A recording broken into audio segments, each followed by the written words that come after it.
Thank God. സ്തോത്രം.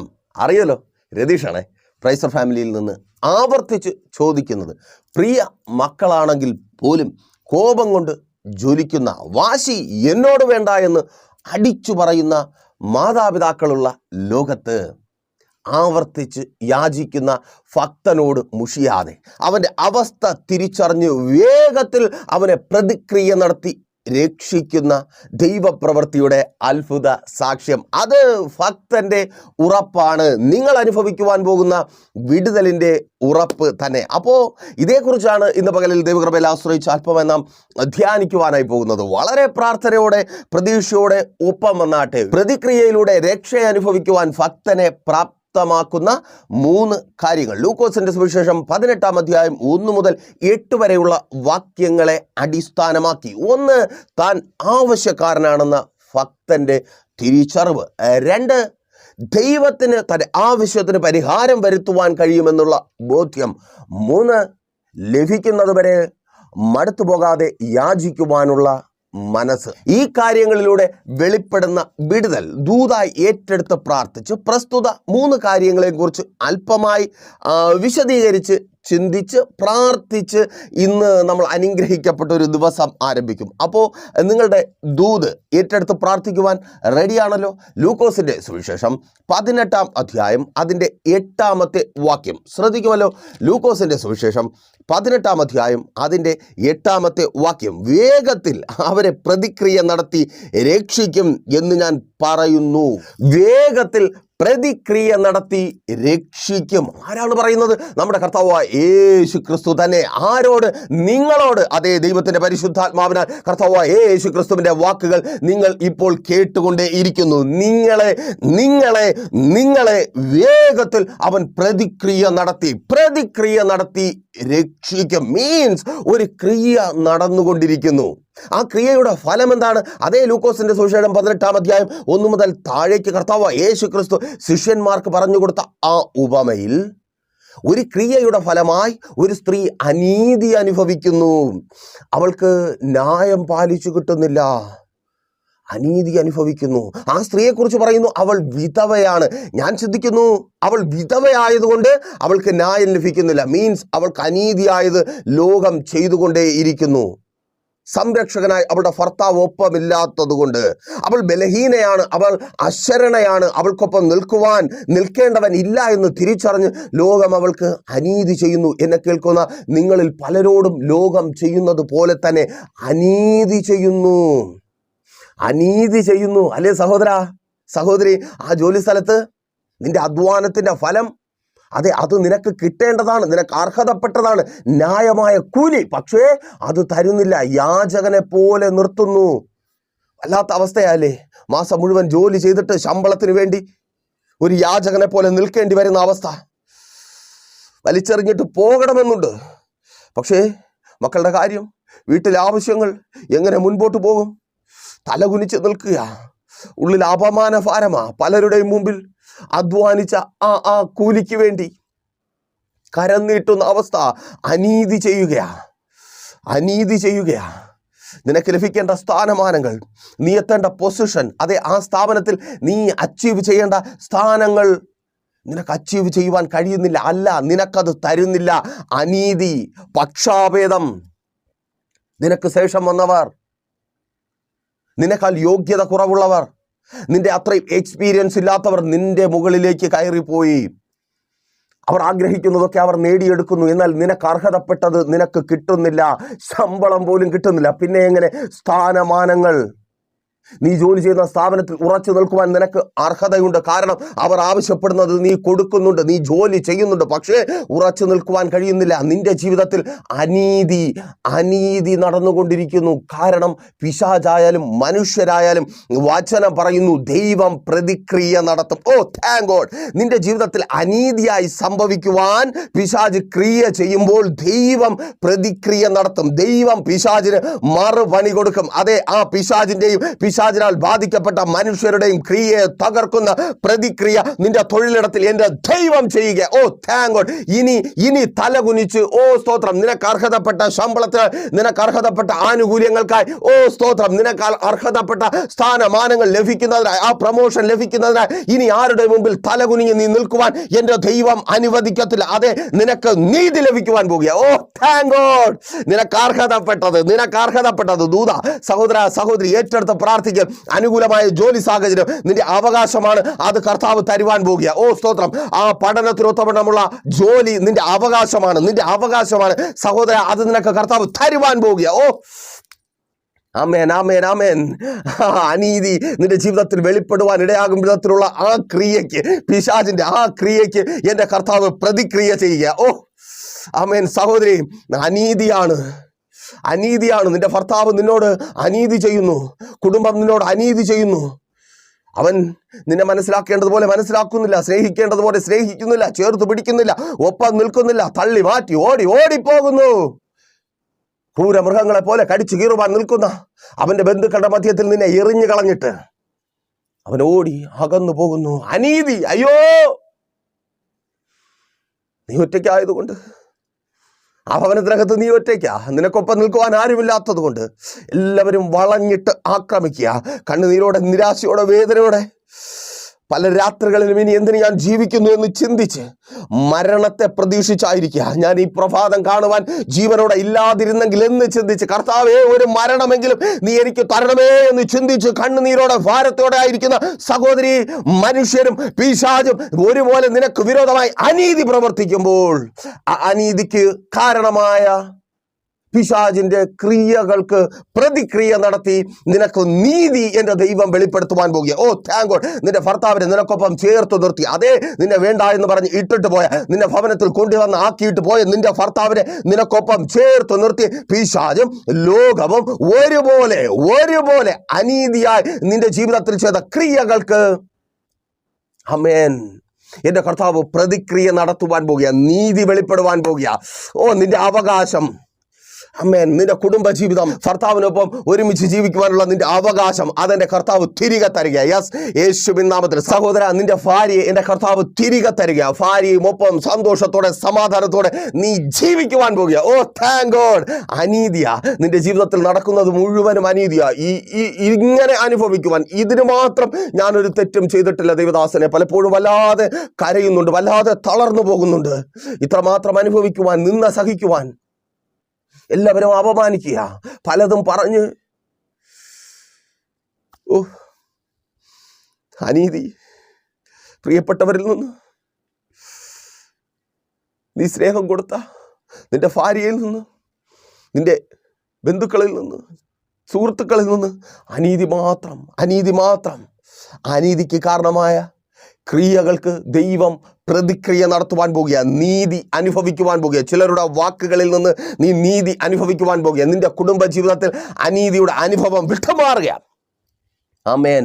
മാതാവേ, പിതാവേ, നിങ്ങളുടെ തലമുറകളുടെ ജീവിതത്തിൽ നീതി വെളിപ്പെടുവാൻ പോകുക. ഓ അന്യായമായി അവരോട് ചെയ്തുകൊണ്ടിരിക്കുന്ന, യേശുവിൻ നാമത്തിൽ അന്യായമായി അവരെ ഉപദ്രവിച്ചു കൊണ്ടിരിക്കുന്ന ആ സ്കൂളിൽ, കോളേജിൽ നേരാവണ്ണം പഠിച്ചു മുൻപോട്ട് പോകുവാൻ കഴിയാത്ത വിധത്തിൽ ചില കുഞ്ഞുങ്ങളെ അവർക്ക് വിരോധമായി തിരിച്ചു, ചില വ്യക്തികളെ, ചില ടീച്ചേഴ്സിനെ അവർക്ക് വിരോധമായി നിർത്തി. എന്നും കുറ്റമാണ്, എന്ത് ചെയ്താലും കുറ്റമാണ്, നിന്റെ തലമുറകൾ എന്ത് ചെയ്താലും കുറ്റമാണ്. അവർ കുഴപ്പക്കാരല്ല എന്ന് പറയുന്നില്ല, നിനക്കറിയാം കുഴപ്പക്കാരാണ്. എങ്കിലും ഇത്രമാത്രം പറയുവാൻ, ഇത്രമാത്രം അവരെ ഒഴിവാക്കുവാനും മാറ്റി നിർത്തുവാനും തക്കതൊന്നും അവർ ചെയ്യുന്നില്ല. ചിലർ മനഃപൂർവ്വമായി നിന്റെ തലമുറകളുടെ വിദ്യാഭ്യാസത്തെ തകർത്ത് കളയുവാൻ തക്കവണ്ണം അന്യായമായത് പ്രവർത്തിക്കുമ്പോൾ, അന്യായമായത് അവരുടെ ജീവിതത്തിൽ സംഭവിക്കുവാൻ തക്കവണ്ണം പിശാചും മനുഷ്യരും ചെയ്യുന്ന ക്രിയകൾക്ക് എൻ്റെ ദൈവം പ്രതിക്രിയ ചെയ്യുക. യെസ്, യേശുവിൻ നാമത്തിൽ.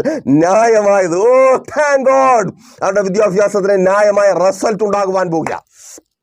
അവരാ കോഴ്സ് പൂർത്തീകരിക്കപ്പെടുവാൻ പോകുക. അത് ന്യായം, അതെന്റെ കർത്താവ് ചെയ്യുവാൻ പോകുക. ഓ ആമേൻ. പഠനം കഴിഞ്ഞു, ന്യായമായി ജോലി കിട്ടേണ്ടതാ, പക്ഷേ അന്യായം പിശാച് ചെയ്തുകൊണ്ടിരിക്കുന്നത്. പുറത്തിറങ്ങുവാൻ കഴിയുന്നില്ല, മനസ്സ് മടുത്ത് തലകുനിച്ച് തലമുറകൾ മുറിക്കകത്തായി പോകുന്നു. സ്തോത്രം. അതേ, കർത്താവ് അവരെ പുറത്തു കൊണ്ടുവന്ന് ന്യായമായത് ചെയ്യുക.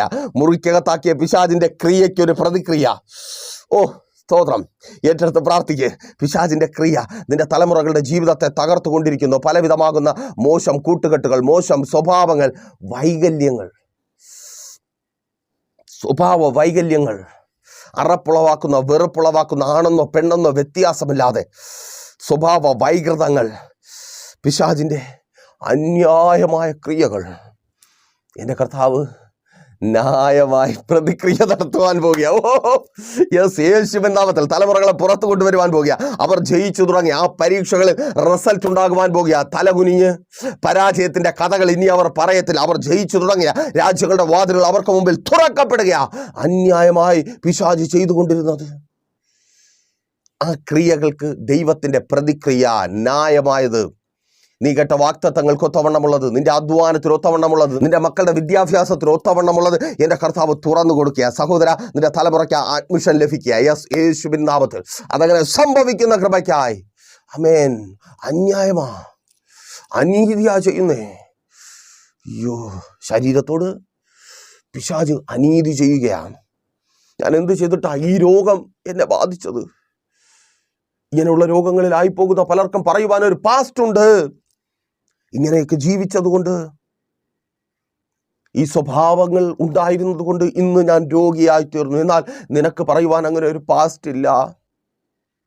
നീ നിന്റെ ശരീരത്തോട് തെറ്റ് ചെയ്തില്ല, പക്ഷേ ചെയ്യാത്ത തെറ്റിന്റെ ഫലം നീ അനുഭവിക്കുന്നു. മീൻസ് അനീതിയായത് പിശാച് നിന്റെ ശരീരത്തിൽ ചെയ്തുകൊണ്ടിരിക്കുന്നു. ഓ താങ്ക് ഗോഡ്.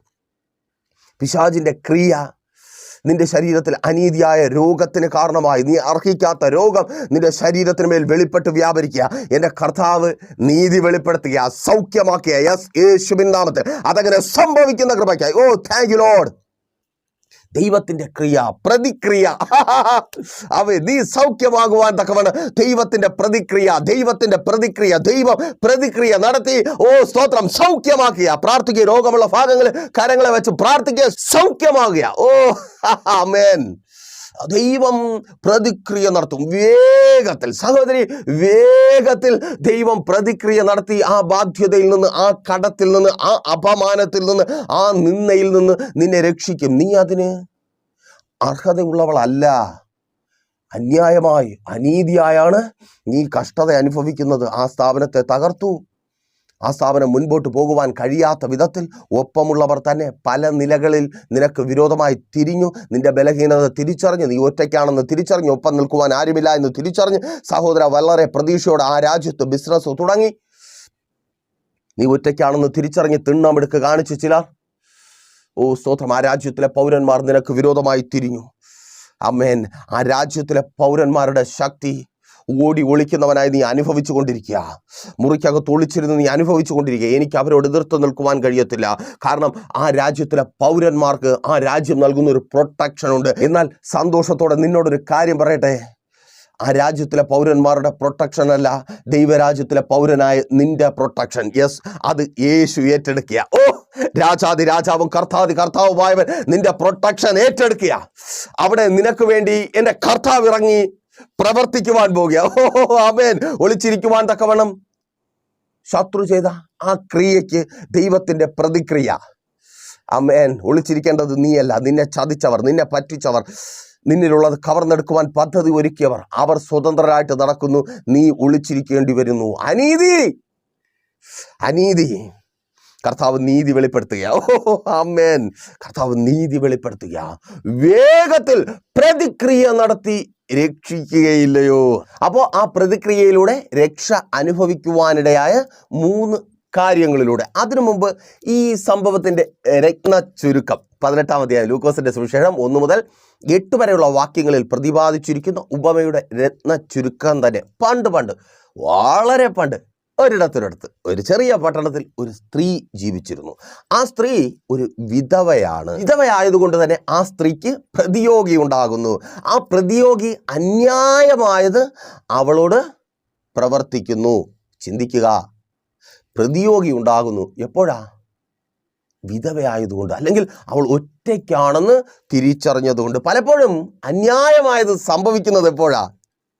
ഒറ്റയ്ക്കാണെന്ന് പലരും അറിയുമ്പോഴാണ്. അല്ലേ സഹോദരി? ഭർത്താവ് കൂടെ ഇല്ലെന്ന് അറിയുമ്പോൾ, ആരും ആ വീട്ടിനകത്ത് നിനക്ക് വേണ്ടി സംസാരിക്കുവാൻ ഇല്ലെന്നറിയുമ്പോൾ, നിന്റെ കൂടെ നിൽക്കുവാൻ ആരും ഇല്ലെന്നറിയുമ്പോൾ ചിലരൊക്കെ പ്രതിയോഗികളായി എഴുന്നേൽക്കും. എന്നാൽ ഇവക്കിട്ട് തന്നെ പണി കൊടുക്കാം, എൻ്റെ ആശ ഇവളിൽ നിവർത്തിക്കാം. പ്രതിയോഗികൾ എഴുന്നേൽക്കും. സഹോദര, നീ ഒറ്റയ്ക്കാണെന്ന് തിരിച്ചറിഞ്ഞിട്ടാ അവിടെ ശത്രുക്കൾ എഴുന്നേൽക്കുന്നേ. കൂടെ നിൽക്കുവാൻ ആൾക്കാരുള്ളവരുടെ ജീവിതത്തിൽ അവർക്ക് ഒരു കുഴപ്പമില്ല. അവരൊക്കെ അവിടെ സേഫാ. എന്ത് കാണിച്ചാലും ആൾബലമുള്ളത് കൊണ്ട് അവർക്കൊന്നും പേടിക്കണ്ട. എന്നാൽ നീ ഒറ്റയ്ക്കായതുകൊണ്ട് മനഃപൂർവമായി ചിലർ നിനക്ക് വിരോധമായി എഴുന്നേൽക്കുന്നു, അന്യായമായത് നിന്നോട് പ്രവർത്തിക്കുന്നു. മാതാവേ, പിതാവേ, നിങ്ങളുടെ തലമുറകൾക്കൊപ്പം ആൾബലമില്ല, കുടുംബ പേരില്ല, പാരമ്പര്യമില്ല. അതെ, അതുകൊണ്ട് അന്യായമായി പലരും പ്രവർത്തിക്കുന്നു. അല്ലേ സഹോദരി? വലിയൊരു സ്ഥാപനത്തിൻ്റെ പിന്തുണ ഇല്ല സഹോദര, വലിയ ബിസിനസ് പാരമ്പര്യമൊന്നുമില്ല. അതുകൊണ്ടാ. അല്ലെങ്കിൽ ഏത് നിലയിൽ വരാനുള്ള ബിസിനസ്സാ, അത് തകർന്നു കാണാൻ വേണ്ടി ചിലർ എഴുന്നേൽക്കുക. പ്രതിയോഗികൾ ഒറ്റയ്ക്കാകുന്നത് കൊണ്ട് എഴുന്നു വരുന്ന പ്രതിയോഗികൾ. പലർക്കും അത് ആവശ്യമാണ്. എന്തോന്ന്? ഒരു ശത്രു. പ്രബലന്മാരായ ശക്തന്മാരായ ആരെയും വേണ്ട. അതുകൊണ്ട് നമ്മളെ പോലെയുള്ള പാവങ്ങളെ വാക്കകത്ത് ഉരലിട്ടാലും കടിക്കാത്ത. ഞാനീ പറഞ്ഞത് വിശ്വാസികളെ കുറിച്ചാണ് കേട്ടോ. ഇത് കേൾക്കുന്ന അവിശ്വാസികൾ ചിന്തിക്കുന്നുണ്ടായിരിക്കും, അയ്യോ ഞങ്ങൾക്കൊപ്പം നിൽക്കാനാണ് ആളില്ലാത്ത. ദേശത്തിലെ കള്ളുകുടിയന്മാരും പെണ്ണുകുടിയന്മാരും ലോകപ്രകാരം ജീവിക്കുന്നവരും എല്ലാം ഞങ്ങൾക്കൊപ്പം ഉണ്ടല്ലോ. നിന്നെക്കുറിച്ചല്ല കേട്ടോ. നീ ഒരു ദൈവത്തിൻ്റെ പൈതലാണെങ്കിൽ ഈ പറഞ്ഞ കാറ്റഗറിയിലുള്ളവർക്ക് നിന്റെ അടുത്ത് വരുവാനും കഴിയത്തില്ല, അവരുടെ അടുത്ത് പോകുവാൻ നിനക്കും കഴിയത്തില്ല. ആമേൻ. അത് ബലഹീനതയായി ലോകം കാണും, എന്നാൽ അത് ബലമാണ്. ഇങ്ങനെയുള്ളവർ നിന്റെ അടുക്കൽ ഇല്ലാതിരിക്കുമ്പോൾ തിരിച്ചറിയുക, ഒപ്പം നിൽക്കുവാൻ ഒരുവനുണ്ട്, സർവശക്തനായ ദൈവം. Thank God. ദൈവം നിങ്ങളോട് കൂടിയിരിക്കണമെന്ന് ആഗ്രഹിക്കുന്നുണ്ടോ? ലോകപ്രകാരം ജീവിക്കുന്നവരുടെ കൂട്ടുകെട്ട് വേണ്ട എന്ന് വച്ചേ പറ്റത്തുള്ളൂ. അപ്പോൾ ആ സ്ത്രീയിലേക്ക് വരാം. സ്ത്രീ വിധവയാണ്. അതുകൊണ്ട് തന്നെ അവളുടെ പ്രതിയോഗി അവളോട് അന്യായമായത് ചെയ്യുന്നു. നീതി വേണം. ഒന്നാമത്തെ പോയിന്റ്, അവൾ ആവശ്യക്കാരിയാണെന്ന ബോധ്യം. 18-ാം അധ്യായം 3-ാമത്തെ വാക്യം. എനിക്ക് നീതി കിട്ടിയേ പറ്റൂ. ഈ പ്രതിയോഗിയിൽ നിന്ന് എനിക്ക് നീതി കിട്ടിയേ പറ്റൂ. ബോധ്യമുണ്ടോ? എനിക്കിവിടെ മാന്യമായിട്ട് ജീവിക്കണം. സഹോദരി, നീ ചെന്ന് കയറിയ വീട്ടിനകത്ത് നിനക്ക് മാന്യമായിട്ട് ജീവിക്കണം. നിന്റെ ഭർത്താവിൻ്റെ ഭാര്യയായി, ആ ഭവനത്തിലെ ഒരു അംഗമായി, ആ അഡ്രസ്സിൽ തന്നെ നിനക്ക് ജീവിക്കണം. അത് നിന്റെ ആവശ്യമാണ്. ബോധ്യമുണ്ടോ? സഹോദര, നീ ജോലി ചെയ്യുന്നുണ്ട്, അതുകൊണ്ട് അവിടെ നീ ജോലി ചെയ്യണം. എനിക്ക് ജോലി ചെയ്യാൻ കഴിയുന്നത് വരെ ഈ സ്ഥാപനത്തിൽ ജോലി ചെയ്യണം. എനിക്ക് മാസാമാസം ശമ്പളം കിട്ടണം. എൻ്റെ ശമ്പളം തടഞ്ഞു വയ്ക്കപ്പെടുവാൻ പാടില്ല. ഇത് അനീതിയാണ്. എൻ്റെ സ്ഥാനമാനങ്ങൾ തടഞ്ഞു വയ്ക്കപ്പെടുന്നത് അനീതിയാണ്. ഞാൻ അനീതി അനുഭവിക്കുന്നു. ബോധ്യമുണ്ടോ? എൻ്റെ തലമുറകൾ അനീതി അനുഭവിക്കുന്നു. അവർ ഇങ്ങനെ ആയിരിക്കുവാനുള്ളവരല്ല. അവർ പല നിലകളിൽ അനുഗ്രഹിക്കപ്പെടേണ്ടവരാണ്. നല്ല ജോലികൾ അവർക്കുണ്ടാകേണ്ടതാണ്. ദേശത്തിൽ അവർ മാനിക്കപ്പെടേണ്ടതാണ്. രാജ്യങ്ങളുടെ വാതിലുകൾ അവർക്ക് തുറന്നു കിട്ടേണ്ടതാണ്. എന്നാൽ അനീതിയായത് അവരുടെ ജീവിതത്തിൽ സംഭവിച്ചിരിക്കുന്നു. അവളിങ്ങനെ വിവാഹം നടക്കാതെ വീട്ടിനകത്ത് മുരടിച്ചിരിക്കുവാനുള്ളവളല്ല. അവന് തക്ക സമയത്ത് വിവാഹം നടക്കണം. അവർ ചെയ്തതൊക്കെ സാധ്യമാകണം. അവരുടെ സന്തോഷം അനുഭവിക്കണം. അവരിലൂടെ നിനക്ക് നന്മ അനുഭവിക്കണം. അത് ന്യായമായ കാര്യമാണ്. അതാവശ്യമാണ്. അവകാശമാണ്. ആ ബിസിനസ് അനുഗ്രഹമായി മുൻപോട്ട് പോകണം. അതെ, അതിനു വേണ്ടത് നീ ചെയ്തിട്ടുണ്ട്. അപ്പോൾ അതങ്ങനെ തന്നെ മുൻപോട്ട് പോകണം. ആവശ്യമാണ്. ബോധ്യമുണ്ടോ? വിടുതൽ എൻ്റെ ആവശ്യമാണ്, എൻ്റെ അവകാശമാണ്. ഞാൻ സൗഖ്യമാക്കേണ്ടത് ആവശ്യമാണ്. എനിക്ക് ജോലി കിട്ടേണ്ടത് ആവശ്യമാണ്, എൻ്റെ അവകാശമാണ്. കുടുംബമായി സന്തോഷമായി ജീവിക്കേണ്ടത് എൻ്റെ ആവശ്യമാണ്, അല്ല എൻ്റെ അവകാശമാണ്. ഞാൻ തുടങ്ങിയ ഈ സ്ഥാപനം ഇത് അനുഗ്രഹമായി മുൻപോട്ട് പോകേണ്ടത് എൻ്റെ ആവശ്യമാണ്, അല്ല എൻ്റെ അവകാശമാണ്. എൻ്റെ ശുശ്രൂഷ അത് അനുഗ്രഹിക്കപ്പെടേണ്ടത് എൻ്റെ ആവശ്യമാണ്, അല്ല അവകാശമാണ്. ആ ബോധ്യം ആ സ്ത്രീയെ പോലെ ഉണ്ടോ? ഉണ്ടെങ്കിൽ അടുത്ത് ആ സ്ത്രീ ആ ആവശ്യം നേടിയെടുക്കുന്നതിന് വേണ്ടി ഒരു ന്യായാധിപന്റെ അടുക്കലേക്ക് പോവുകയാണ്. ദൗർഭാഗ്യവശാൽ കേൾക്കണമേ, ആ ന്യായാധിപൻ ഒരു അനീതിയുള്ള ന്യായാധിപനാണ്. ഇവൾ വിധവയായതുകൊണ്ട് തന്നെ ഇവൾക്ക് ന്യായം പാലിച്ചു കൊടുക്കേണ്ട ആവശ്യമില്ല എന്ന് അവനും കരുതി. നിങ്ങൾക്ക് വേണ്ടി നിൽക്കേണ്ട പലരും, നിങ്ങൾക്കൊപ്പം നിൽക്കുവാൻ വേറെ പലരും ഇല്ലാത്തത് കൊണ്ട് നിങ്ങൾ അവഗണിക്കുകയാ പതിവ്, അല്ലേ? ആ സ്ഥാപനത്തിൽ നിങ്ങൾ നേരിടുന്ന അവഗണനയെക്കുറിച്ച് പരാതി പറയാൻ പോയാൽ അവരും നിങ്ങളെ അവഗണിക്കും. വിളിച്ചാൽ ഫോൺ എടുക്കത്തില്ല, നിങ്ങൾക്ക് സംസാരിക്കുവാൻ അല്പസമയം തരത്തില്ല. അല്ലേ സഹോദരി? നിനക്ക് വേണ്ടി സംസാരിക്കുവാൻ, നിന്റെ ഭർത്താവിനോട് സംസാരിക്കുവാൻ ചിലരെ ഏർപ്പാടാക്കാൻ പോവുക. ഒരു ദിവസം നിനക്ക് വേണ്ടി സംസാരിക്കാമെന്ന് വാക്ക് തന്നു, പിന്നെ ഫോൺ പോലും എടുക്കുന്നില്ല. കാണുന്ന കാര്യമാണെങ്കിൽ പറയുകയും വേണ്ട, അവഗണിച്ച് കളയോ. ഓ, ഇവക്ക് വേണ്ടിയൊക്കെ നിന്നിട്ട് എന്ത് കിട്ടാനാ? അതാ ചിന്ത. നിന്റെ മക്കൾക്ക് വേണ്ടി നിന്നിട്ട് എന്ത് കിട്ടാനാ? എന്ത് കാര്യം? അവർക്ക് വേണ്ടി നിന്നിട്ട് ഒരു കാര്യവുമില്ല. നിന്നെ സഹായിച്ചതുകൊണ്ട് ഒരു കാര്യമില്ല. അതുകൊണ്ട് ആരും കൂടെ വരാത്തേ. രോഗിയായി നീ ഭാരപ്പെടുമ്പോൾ നിനക്കൊപ്പം നിൽക്കുവാൻ ആരെങ്കിലും വേണമെന്ന് ആഗ്രഹിക്കുന്നു, പക്ഷേ ആരും കൂടെ വരാത്തത് നിനക്കൊപ്പം നിന്നിട്ടൊരു കാര്യവുമില്ല എന്ന് തിരിച്ചറിഞ്ഞിട്ടാ. നിനക്കൊപ്പം നിന്നിട്ട് ഒരു കാര്യവുമില്ല. ആ സ്ത്രീ വിധവയായതുകൊണ്ട് ന്യായാധിപനും വിചാരിക്കുക ഇവൾക്ക് ന്യായം പാലിച്ചു കൊടുത്തിട്ട് ഒരു കാര്യവുമില്ല. പക്ഷേ ആ സ്ത്രീയോ, രണ്ടാമത്തെ പോയിന്റിലേക്ക് വരാം, അവൾക്കൊരു ഉറപ്പുണ്ട്, ഇവന് മാത്രമേ എനിക്ക് ന്യായം പാലിച്ചു തരുവാൻ കഴിയത്തുള്ളൂ. ആ ബോധ്യം. പ്രിയരെ, അനീതിയുള്ള, മുഖപക്ഷമുള്ള, അവഗണിക്കുവാൻ കഴിവുള്ള ഒരു ന്യായാധിപനെ ഉപമയിൽ പറഞ്ഞിട്ട് കർത്താവ് യേശു ക്രിസ്തു പറയാതെ പറയുകയാണ്, നിങ്ങൾക്ക് സമീപിക്കുവാനുള്ളത് അനീതിയുള്ളൊരു ന്യായാധിപതിയല്ല, മുഖപക്ഷമുള്ളവനല്ല, അതെ, നീതിയുള്ള ന്യായാധിപതിയായ കർത്താവ് നിങ്ങൾക്കൊപ്പമുണ്ട്. ഓ, അവൻ്റെ പക്കൽ അനീതിയില്ല. നിങ്ങൾ ആ ദൈവത്തിൻ്റെ പക്കലായിരിക്കുന്നേ. ആ വിധവേക്കാൾ നമ്മൾ എത്ര ശ്രേഷ്ഠർ. നിങ്ങളുടെ അവസ്ഥ കണ്ട് നിങ്ങൾക്കൊപ്പം നിൽക്കുവാൻ ആരുമില്ലെന്ന് കണ്ട് എൻ്റെ യേശു നിങ്ങളെ മാറ്റി നിർത്തത്തില്ല. സഹോദര, എൻ്റെ യേശു നിങ്ങളെ മാറ്റി നിർത്തി മറഞ്ഞു നിന്ന് കുറ്റം പറയുന്ന, നിങ്ങളുടെ പ്രതിയോഗിക്കൊപ്പം കൂട്ടുകൂടുന്ന അവരെ പോലെ എൻ്റെ യേശു ആകത്തില്ല. അവൻ നിങ്ങൾക്കൊപ്പം നിൽക്കും. മാതാവേ, പിതാവേ, നിങ്ങളുടെ മക്കൾക്കൊപ്പം യേശു നിൽക്കും. യേശു നിങ്ങളുടെ മക്കൾക്കൊപ്പമുണ്ട്. അവൻ്റെ പക്കൽ അനീതിയില്ല. അവൻ്റെ പക്കൽ അനീതിയില്ല. സഹോദരി, നിനക്കൊപ്പം യേശു ഉണ്ട്. സഹോദര, നിനക്കൊപ്പം യേശു ഉണ്ട്. അവൻ്റെ പക്കൽ അനീതിയില്ല. അനീതിയില്ലാത്ത യേശു, അനീതിയില്ലാത്തൊരു ന്യായാധിപതി. അവൾ തിരിച്ചറിയുകയാണ്, ഇവന് മാത്രമേ എൻ്റെ ജീവിതത്തിൽ ഞാൻ അനുഭവിക്കുന്ന, പ്രതിയോഗി മുഖാന്തരം അനുഭവിക്കുന്ന ഈ കഷ്ടതയിൽ നിന്ന് എന്നെ വിടുവിക്കുവാൻ കഴിയത്തുള്ളൂ. തിരിച്ചറിയുവാൻ കഴിയുന്നുണ്ട്, എൻ്റെ യേശുവിലൂടെ മാത്രമേ നിനക്കൊരു രക്ഷയുള്ളൂ. നിന്റെ ആവശ്യം അതിനെക്കുറിച്ച് നിനക്ക് ബോധ്യം വന്നിട്ടുണ്ടെങ്കിൽ വിശ്വസിക്ക്, എൻ്റെ യേശുവിനെ എന്നെ ഈ വിഷയത്തിൽ നിന്ന് പുറത്തു കൊണ്ടുവരുവാൻ കഴിയും. എൻ്റെ പ്രതിയോഗി മുഖാന്തരം ഞാൻ അനുഭവിക്കുന്ന ഈ പ്രശ്നങ്ങളിൽ നിന്ന് എന്നെ പുറത്തു കൊണ്ടുവരുവാൻ എൻ്റെ യേശുവിനെ കഴിയും. വിശ്വസിക്ക്, എൻ്റെ കർത്താവ് ആ വിധത്തിൽ നിനക്ക് വേണ്ടത് ചെയ്തു തരും. ആമേൻ. അപ്പോൾ ആ സ്ത്രീ ഈ അനീതിയുള്ള ന്യായാധിപതിക്ക് മാത്രമേ നീതി തൻ്റെ ജീവിതത്തിൽ പ്രവർത്തിക്കുവാൻ കഴിയൂ എന്ന് വിശ്വസിക്കുന്നത് കൊണ്ട് അവൻ അവഗണിക്കുമ്പോഴും മാറിപ്പോകാതെ ആ സ്ത്രീ യാചിച്ചു കൊണ്ടേയിരിക്കുന്നു. 3, മടുത്തു പോകാതെ പ്രാർത്ഥിക്കുക. 18-ന്റെ 1-ാം അധ്യായത്തിൽ കർത്താവ് യേശു ക്രിസ്തു പറഞ്ഞു തുടങ്ങി, ഇത് നിങ്ങൾ മടുത്തു പോകാതെ എപ്പോഴും പ്രാർത്ഥിക്കണം എന്നുള്ളതിനുള്ള ഉപമ. അങ്ങനെ ആ ന്യായാധിപതിയോട് മടുത്തു പോകാതെ തൻ്റെ ആവശ്യം അറിയിച്ചു കൊണ്ടിരുന്ന ആ സ്ത്രീയെക്കുറിച്ച് ആ ന്യായാധിപൻ്റെ മനോഗതം ഇങ്ങനെയാണ്. 18-ന്റെ 5-ൽ അവൻ വിചാരിക്കുകയാണ്, ഈ സ്ത്രീ ഇവൾക്ക് ഞാൻ ഇനിയും ന്യായം പാലിച്ചു കൊടുത്തില്ലെങ്കിൽ വന്ന് എൻ്റെ മുഖത്തടിച്ചേക്കാം എന്ന് പറഞ്ഞ് അവൾക്ക് ന്യായം പാലിച്ചു കൊടുത്തു. മടുത്തു പോകാതെ പ്രാർത്ഥിക്കുവാൻ നീ തയ്യാറാകുമെങ്കിൽ വേഗത്തിൽ എൻ്റെ യേശു പ്രതിക്രിയ നടത്തി നിന്നെ രക്ഷിക്കും. ഓ ആമേൻ. അതേ, ഇന്ന് നീ അനുഭവിക്കുന്ന ഈ കഷ്ടതയിൽ നിന്ന്, കഠിനതയിൽ നിന്ന് എൻ്റെ കർത്താവ് നിന്നെ രക്ഷിച്ചെടുക്കും. ശത്രു മുഖാന്തരം, മാനുഷികമായി, പൈശാചികമായി വാദിച്ചു വെല്ലുവിളിക്കുന്ന ശത്രു മുഖാന്തരം നീ അനുഭവിക്കുന്ന കഷ്ടതയിൽ നിന്ന് എൻ്റെ യേശു നിന്നെ വിടുവിക്കും. നിനക്ക് വേണ്ടി ചെയ്യേണ്ടത് ചെയ്ത്, ഓ ആമേൻ, ആരും നിനക്ക് വേണ്ടി ഒന്നും ചെയ്യാതിരിക്കുമ്പോൾ, ആർക്കും നിനക്ക് വേണ്ടി ഒന്നും ചെയ്യാൻ കഴിയാതിരിക്കുമ്പോൾ എൻ്റെ യേശു നിനക്ക് വേണ്ടി ചെയ്യേണ്ടത് ചെയ്ത് നീ അനുഭവിക്കുന്ന കഷ്ടതയിൽ നിന്ന്, അതെ, ആ തൊഴിലിടത്തിലെ കഷ്ടതയിൽ നിന്ന്, ജോലിയില്ലായ്മ എന്ന കഷ്ടതയിൽ നിന്ന് എൻ്റെ ദൈവം നിന്നെ രക്ഷിക്കും. ഓ ആമേൻ. സഹോദരി, കുടുംബജീവിതത്തിൽ നീ അനുഭവിക്കുന്ന കുടുംബ തകർച്ച എന്ന, ഡിവോഴ്സ് എന്ന ആ കഷ്ടതയിൽ നിന്ന് എൻ്റെ ദൈവം നിന്നെ രക്ഷിക്കും. ആമേൻ.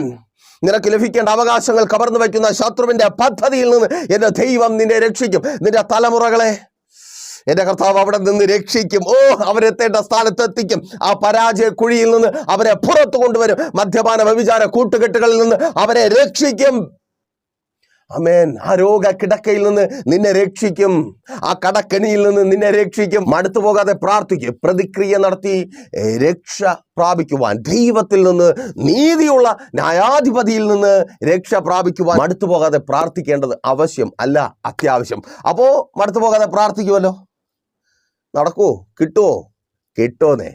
കർത്താവ് നീതിയുള്ള ന്യായാധിപതിയായി കൂടെയുണ്ട്. വേഗത്തിൽ അവൻ പ്രതിക്രിയ നടത്തി രക്ഷിക്കും. അപ്പോൾ മെസ്സേജ് നിങ്ങൾക്ക് അനുഗ്രഹമായെന്ന് കരുതുന്നു. അനുഗ്രഹമായെങ്കിൽ എന്ത് ചെയ്യും? നിങ്ങൾ അറിയുന്ന ഒത്തിരി പേരെ ഈ പ്രോഗ്രാമിലേക്ക് കൂട്ടിവരുത്തുക. ഈ മെസ്സേജ് നിങ്ങൾ അറിയുന്ന ഒത്തിരി പേരിലേക്ക് ഷെയർ ചെയ്യുക. ഒരു പ്രാർത്ഥന വിഷയമായി നിങ്ങൾ വല്ലാതെ ഭാരപ്പെട്ടായിരിക്കുന്നുവെങ്കിൽ ധൈര്യമായി പ്രൈസർ ഫാമിലിയിലേക്ക് കോൺടാക്ട് ചെയ്യുക. നമുക്ക് ഒരുമിച്ച് പ്രാർത്ഥിക്കാം. കർത്താവ് നിങ്ങളെ പ്രതിക്രിയ നടത്തി രക്ഷിക്കുന്ന അത്ഭുത സാക്ഷ്യം കേൾക്കുവാൻ, കാണുവാൻ, അനുഭവിക്കുവാൻ കർത്താവ് ഞങ്ങൾക്ക് അവസരമൊരുക്കും. അതേ ആ സാക്ഷ്യത്തിനായി ഒരുങ്ങി തന്നെ പ്രൈസർ ഫാമിലിയിലേക്ക് കോൺടാക്ട് ചെയ്യുക. അതുപോലെ നിങ്ങളിപ്പോൾ കണ്ട് കേട്ട് അനുഗ്രഹം പ്രാപിച്ചതുപോലുള്ള അനുഗ്രഹിക്കപ്പെട്ട മെസ്സേജുകൾ എല്ലാ ദിവസങ്ങളിലും കേൾക്കുവാൻ നിങ്ങൾ ആഗ്രഹിക്കുന്നുണ്ടെങ്കിൽ പ്രഭാതമന്നെ എന്ന പേരിൽ പ്രൈസർ ഫാമിലി ഗ്ലോബൽ എന്ന ഞങ്ങളുടെ യൂട്യൂബ് ചാനലിൽ നിങ്ങൾക്ക് എല്ലാ ദിവസങ്ങളിലും ഇതുപോലുള്ള അനുഗ്രഹിക്കപ്പെട്ട മെസ്സേജുകൾ അവൈലബിൾ ആണ്. മെസ്സേജുകൾ മാത്രമല്ല, ഞായറാഴ്ച ഞങ്ങളുടെ സഭാരാധനയുടെ ലൈവ് സ്ട്രീമും, സഭാരാധന നിങ്ങളുടെ വീട്ടിനകത്ത്, സ്തോത്രം, ചേർന്ന് പ്രാർത്ഥിക്കുവാനും നിങ്ങളായിരിക്കുന്ന സ്ഥാനത്ത് കർത്താവിനെ ആരാധിച്ച് വിടുതൽ പ്രാപിക്കുവാനുമുള്ള അവസരം. അതുപോലെ ഈ പ്രോഗ്രാം നിങ്ങളിലേക്ക് എത്തിച്ചേരുവാൻ പ്രാർത്ഥന കൊണ്ടും സഹായ സഹകരണം കൊണ്ടും ഞങ്ങൾക്കൊപ്പം നിന്ന ഒരു കുടുംബം, അവരെയും ഓർത്ത് പ്രാർത്ഥിക്കുക. ആ കുടുംബത്തെ പോലെ നിങ്ങൾക്കും അനേകരിലേക്ക് മെസ്സേജ് എത്തിക്കുവാനും ദൈവരാജ്യത്തിൻ്റെ കെട്ടുപണിയിൽ പങ്കാളികളാകുവാനുള്ള അവസരമുണ്ട് പ്രോഗ്രാം സ്പോൺസർ ചെയ്തുകൊണ്ട്.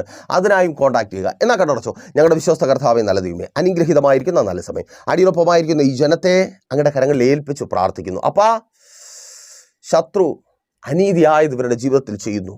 ഇന്ന് അങ്ങ് പ്രതിക്രിയ നടത്തി ശത്രു ചെയ്യുന്ന അനീതിയിൽ നിന്ന് ഇവർ പുറത്തു വരുവാൻ വേണ്ടത് ഇന്ന് എൻ്റെ കർത്താവ് അങ്ങ് ചെയ്യണമേ.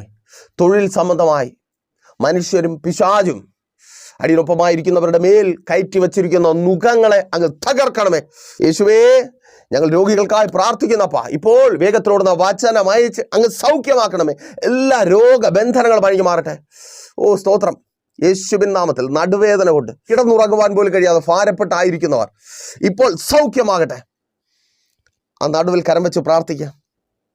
ആ ഡിസ്ക് തേയ്മാനം മാറിയ താങ്ക് ഗോഡ് യേശുവിൻ നാമത്തിൽ.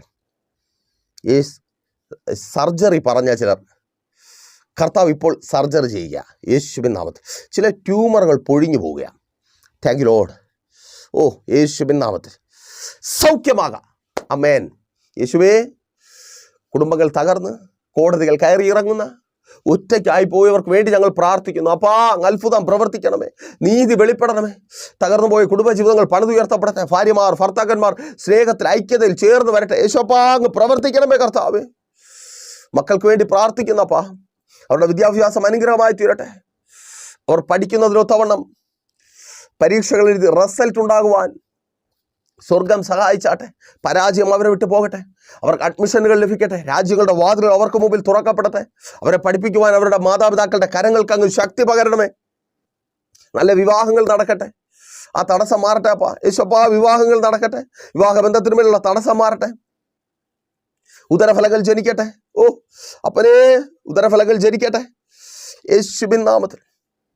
എല്ലാ കടഭാരങ്ങളും മാറട്ടെ. ബാധ്യതകൾ മാറിപ്പോകട്ടെ. പലിശക്കടകൾ മാറട്ടെ. ജപ്തി നോട്ടീസുകൾ മാറട്ടെ. ഒന്നുമില്ലാതെ ദാരിദ്ര്യം അനുഭവിച്ചായിരിക്കുന്നവർ യേശുവേ, ആ ദാരിദ്ര്യം മാറട്ടെ. അടുക്കളയിലെ ദാരിദ്ര്യം മാറട്ടെ. കരങ്ങളിലെ ദാരിദ്ര്യം മാറട്ടെ. പേഴ്സിലെ ദാരിദ്ര്യം മാറട്ടെ. സമൃദ്ധി ഉണ്ടാകട്ടെ. ഭവനങ്ങൾ പണിയട്ടെ. പണികൾ പൂർത്തിയാക്കപ്പെടട്ടെ. പകുതി വഴിയിൽ പണികൾ അവസ്ഥ മാറട്ടെ. അപ്പോൾ ആ പണി മനോഹരമായി പൂർത്തീകരിക്കപ്പെടട്ടെ. വസ്തുക്കൾ വാങ്ങട്ടെ. വിൽപ്പനകൾ നടക്കട്ടെ. വാഹനങ്ങൾ വാങ്ങട്ടെ. ബിസിനസ്സുകൾ ചെയ്യുന്നവർ, കച്ചവടങ്ങൾ ചെയ്യുന്നവർ, ഷോപ്പുകൾ ഇട്ടിരിക്കുന്നവർ, വാടക കൊടുക്കുവാൻ പോലും നിവർത്തിയില്ലാതെ ഭാരപ്പെടുന്നവർ, അപ്പാ, കച്ചവടം ഉണ്ടാകട്ടെ. കടകൾ നല്ല സെയിൽസ് ഉണ്ടാകട്ടെ യേശുവിൻ നാമത്തിൽ. സ്വദേശത്തും വിദേശത്തും ബാധിക്കപ്പെട്ടവർക്ക് വേണ്ടി ഞങ്ങൾ പ്രാർത്ഥിക്കുന്ന കർത്താവ്, വിസ പ്രോബ്ലങ്ങൾ മാറട്ടെ. പലരിൽ നിന്നും അനീതി അനുഭവിച്ച് പല രാജ്യങ്ങൾക്കകത്തും ഒളിച്ചു കഴിയുന്നവർ, നീതിയുള്ള ന്യായാധിപതിയായ ഇവർക്ക് വേണ്ടി അങ്ങ് ഇറങ്ങണമേ അപ്പാ. ഈ സമയം ഞങ്ങൾ ഒരുമിച്ച് പ്രാർത്ഥിക്കുമ്പോൾ അപ്പനങ്ങ് പ്രവർത്തിക്കണമേ. ശുശ്രൂഷകന്മാർ അനുഗ്രഹിക്കപ്പെടട്ടെ. പിതാവിൻ്റെ പുത്രൻ്റെ പരിശുദ്ധാത്മാവിൻ്റെ നാമത്തിൽ ഈ ജനത്തെ അടിയൻ അനുഗ്രഹിച്ച് പ്രാർത്ഥിക്കുന്നു. അനുഗ്രഹമാക്കി പരിപാലിക്കും. ഇതുവരുടെ അത്ഭുതത്തിൻ്റെ, ദൈവപ്രവൃത്തിയുടെ, അനുഗ്രഹത്തിൻ്റെ ദിവസമാക്കി അങ്ങ് മാറ്റുന്ന കൃപയ്ക്കായി സ്തുതിക്കുന്നു യേശുവിൻ നാമത്തിൽ തന്നെ. ആമേൻ. അപ്പോൾ മറക്കാതെ നിങ്ങളുടെ വിലയേറിയ അഭിപ്രായങ്ങളും നിർദ്ദേശങ്ങളും ഞങ്ങളെ അറിയിക്കുമല്ലോ. അടുത്ത ആഴ്ച ഇതേ സമയം ദൈവം അനുവദിച്ചാൽ നാം ഇപ്പോൾ കേട്ട് അനുഗ്രഹം പ്രാപിച്ച പ്രൈസർ ഫാമിലിയുടെ ഇത് നിങ്ങളുടെ വിടുതലിൻ നേരമെന്ന പ്രതിവാര വചന സന്ദേശത്തോടൊപ്പം നാം ഒരുമിച്ച് തന്നെയായിരിക്കും. അതുവരേക്കും പ്രിയരെ, ഹാവ് എ നൈസ് ഡേ. പ്രീഷർ ഫാമിലി ഗ്ലോബൽ മിനിസ്ട്രിയുടെ വിശുദ്ധ സഭാരാധന എല്ലാ ഞായറാഴ്ചയും രാവിലെ 10 മണി മുതലും എല്ലാ വെള്ളിയാഴ്ചകളിലും ഉപവാസവും ഓൺലൈൻ മധ്യസ്ഥ പ്രാർത്ഥനയും രാവിലെ 11 മണി മുതലും ഞങ്ങൾ നിങ്ങൾക്കായി ലൈവിൽ പ്രാർത്ഥിക്കുന്നു. നിങ്ങളുടെ പ്രാർത്ഥനാ വിഷയങ്ങൾ കമന്റ് ചെയ്യുക. പ്രീഷർ ഫാമിലി ഗ്ലോബൽ എന്ന നമ്മുടെ യൂട്യൂബ് ചാനലിലൂടെ നിങ്ങൾ ലോകത്തിന്റെ ഏത് ഭാഗത്തായിരുന്നാലും ഞങ്ങൾക്കൊപ്പം ചേർന്ന് പ്രാർത്ഥിക്കുവാനും ആരാധിക്കുവാനും അവസരമുണ്ട്. നേരിട്ട് ആരാധനയിൽ പങ്കെടുക്കുവാനും വിടുതൽ പ്രാപിക്കുവാനും ആഗ്രഹിക്കുന്നവർ ഞായറാഴ്ച രാവിലെ കാർഷിക കോളേജിനടുത്ത് കാക്കാമുല ചാമ്പവിളയിലെ പ്രീഷർ ഫാമിലി വർഷിപ്പ് സെന്ററിലേക്കും ഞായറാഴ്ച വൈകുന്നേരം 3 മണിക്ക് നെയ്യാറ്റിൻകര അമരവിള താന്നിമൂട് സുമംഗലി ഓഡിറ്റോറിയത്തിന് സമീപമുള്ള MS പ്ലാസയിലേക്കും കടന്നു വരിക. നിങ്ങളുടേതായ ഒരു വിഷയത്തിന് വേണ്ടി പ്രാർത്ഥിക്കുവാനും കൗൺസിലിംഗിനുമായി സ്ക്രീനിൽ കാണുന്ന നമ്പറിൽ കോൺടാക്ട് ചെയ്യുക. നിങ്ങൾക്കും ഈ പ്രോഗ്രാം സ്പോൺസർ ചെയ്യുവാനും കർത്താവായ യേശുക്രിസ്തുവിന്റെ സുവിശേഷം അനേകരിലേക്ക് എത്തിക്കുവാനും അവസരമുണ്ട്. പ്രാർത്ഥനയോടെ വിളിക്കുക. ആമേൻ.